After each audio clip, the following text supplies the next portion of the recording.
Contamination control is an obvious concern in drug manufacturing. I'm joined by Alan Fisher, Contamination Control Specialist with Dycem. Alan, how is risk management applied to contamination control for pharmaceutical manufacturing? How is risk measured? Well, good day, Rita, and thanks very much indeed for the question. The situation is that over the years, contamination has become a very, very serious issue in all sorts of pharmaceutical manufacturing, particularly over the last few years with different products being manufactured in the same facility. But particularly, we have a situation with contamination control now being recognized by everybody to the degree where there is a sort of a placebo effect whereby they know they have to contain contamination and they think they're doing it and everything is fine. Consequently, a risk management policy, if applied to contamination and contamination control, is obviously a good way forward for everyone's benefit, which basically in any risk management policy would revolve around good scientific assessment and judgment, etc. So over a period of time, it would come into toxicity, the qualities of the various batches, all the very process time, the equipment being used, etc. And so a risk management policy applied to contamination over this period would be the best way forward. How is that risk measured? All contamination has a risk assessment associated with it. And so basically what you would attempt to do is try to establish what is likely to happen if there were mix-ups or if there was some sort of retention of powders or the actual chemicals themselves, or whether there was a transfer, whether that transfer was mechanical or if it was airborne. Risk is measured basically by taking the likelihood, i.e., is it going to actually happen? Is it likely? Is it possible? Is it unlikely? Or whatever, multiplied by the consequences. And most people carrying out a risk assessment policy will try to put some sort of value on the actual risk itself. So if it's a severe risk, they might give it a 6, and if it was a very, very low risk, they might give it a 1. And over a period of time, by using mathematical calculations, would help them to assess where the biggest risks are. Thank you. What standards or practices guide facility operators in developing risk management strategies?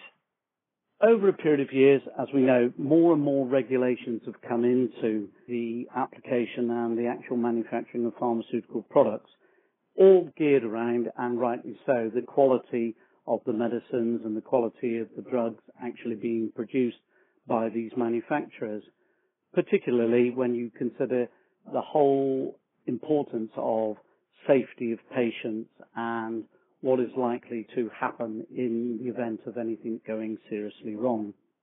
Because, regrettably, the end result, if anything does go seriously wrong, could result in a death of a patient, which is quite the opposite to what the whole pharmaceutical industry was set up about. So it concerns itself, and the regulations relating to it concern with quality, with safety, what everybody refers to as good manufacturing practices, GMP, managing for continuous improvement. But I try to sum it all up, and I know this is a very English sort of term, but hey, just do it right. Just get it right, and nothing more than that. And how you get it right, working within your risk management and risk assessments, is a matter for you, but effectively it is so essential that you have good practices, whether those practices are laboratory, whether they're clinical, whether they're regulatory, whether they're distribution. Because when you take it all into account, Rita, you've got a situation whereby pharmaceutical operations are very, very highly complex. And so is the governance and the regulation that's associated with it. And so effectively, unless you play by the rules, and I use the word very carefully, you can end up with a situation whereby you have a very severe problem, and the end result, of course, could be the end of a facility, the end of jobs, and, as I said, the worrying factor, drugs or medicines being released into the environment which could do serious harm to the patients taking them.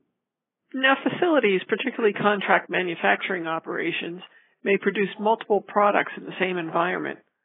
What special risks do these facilities face, and what are mitigation strategies?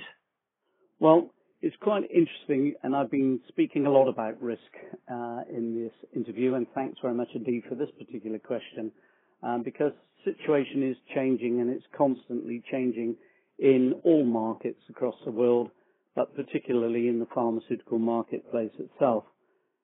I will say that risk sometimes can be perhaps a much maligned or an abused word, and effectively.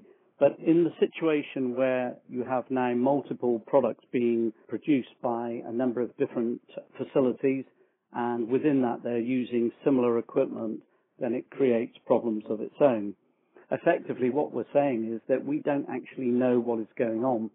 I think microbiology in itself knows that there are limitations with the testing and limitations with the equipment that we use at the current time.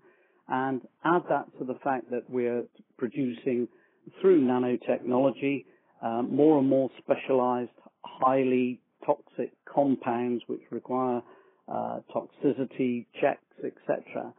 Added to the fact that cleaning of the materials combined with the actual drugs themselves and the hazards that those drugs present, that you can end up with two very, very benign substances that, combined with the cleaning residue that has been left in a piece of equipment, meaning that you end up with a very, very toxic substance that could actually might kill an individual. And that, of course, is very, very, very serious indeed. So the mitigation is that clearly if you carry out a proper risk assessment and actually analyze the equipment that you're using, the compounds themselves, and how any cleaning of the equipment in which multi-products may be produced to ensure that no residues are left behind. It really is elevating cleaning to a whole new standard.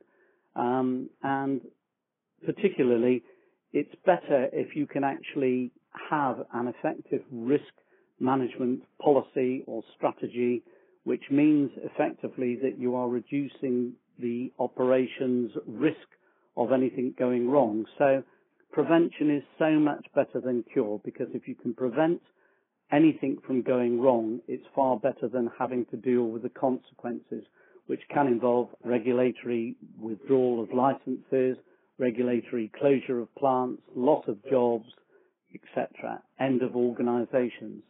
So consequently, it's very, very important that everything is done to actually ensure that the manufacturing is done in a safe environment and that risk management is applied to contamination control to ensure all pharmaceutical manufacturing is made without risk. Thank you very much, Alan. Thank you for the opportunity.